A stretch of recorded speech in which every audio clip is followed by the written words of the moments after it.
வெற்றி பெறுவதற்கு தடையாக இருக்கிறது என்னன்னா நம்மளுடைய சூழ்நிலையும் நம்ம மனநிலையிலும் தான். சூழ்நிலை எதன் அடிப்படையில் அமைது அப்படின்னா நம்ம சுற்றி இருக்கிறவங்களோட எப்படி இருக்காங்களோ அதன் அடிப்படையில் தான் நம்ம சூழ்நிலை அமைது. மனநிலை நம்ம சூழ்நிலை இருக்கிறவங்க எதெல்லாம் நம்ம மேலே விதைக்கிறானோ அதை வச்சு நம்மளோட மனநிலை பார்த்தோன்னா மாறுது. இந்த மனநிலையும் அந்த சூழ்நிலை இருந்தால் நம்மளால் வெற்றி பெற முடியுமா அப்படின்னா நல்ல சூழ்நிலையும் நல்ல மனநிலையும் தேவைப்படுது. அப்போ அந்த மாதிரி சூழ்நிலை ஏற்படுத்திக்காக தான் நம்மளுடைய அறிஞர் அண்ணா ஐஏஎஸ் அகாடமி சார்பில் பார்த்தீங்கன்னா உங்களுக்கு ஹாஸ்டல் பேட்ச் அப்படின்ற ஒரு பேட்ச் பார்த்தீங்கன்னா புதுசாக அனௌன்ஸ்மெண்ட் பண்ணியிருக்காங்க. இந்த பேட்சில் என்னன்னா மத்திய மாநில அரசு அதாவது போட்டித் தேர்வுகள் TNPSC, SSC, RRB, BEO, TET இது போன்ற தேர்வுக்கு வந்து படிக்கக்கூடிய மாணவர்களுக்கு எல்லாருக்கும் பார்த்தீங்கன்னா வந்து ஒரு குறிப்பிட்ட அதாவது உங்கள் எக்ஸாம் டியூரேஷன் உதாரணத்துக்கு டிஎன்பிஎஸ்சி எடுத்துட்டீங்கன்னா ஒரு பார்த்தீங்கன்னா இன்னொரு ஒரு வருஷத்துக்கு பார்த்தீங்கன்னா கால்ஃபர் அப்படியே இருக்கு.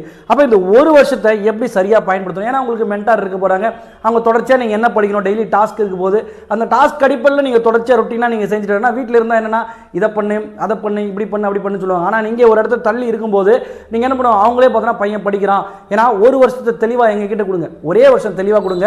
எங்ககிட்ட கொடுக்குற விஷயத்தை நீங்கள் தெளிவாக இன்புட் அவுட்புட் கரெக்டாக இருக்கும்போது நீங்கள் வெற்றி பெறுவது உங்களாலே தடுக்க முடியாது. இந்த ஹாஸ்டல் பேட்சுக்கு நான் வரணும் அப்படின்னா கீழே தெரிகிற நம்பர் 9363866200 அப்படின்ற நம்பருக்கு பார்த்தீங்கன்னா நீங்கள் கால் பண்ணி தகவல் தெரிஞ்சுக்கிங்க.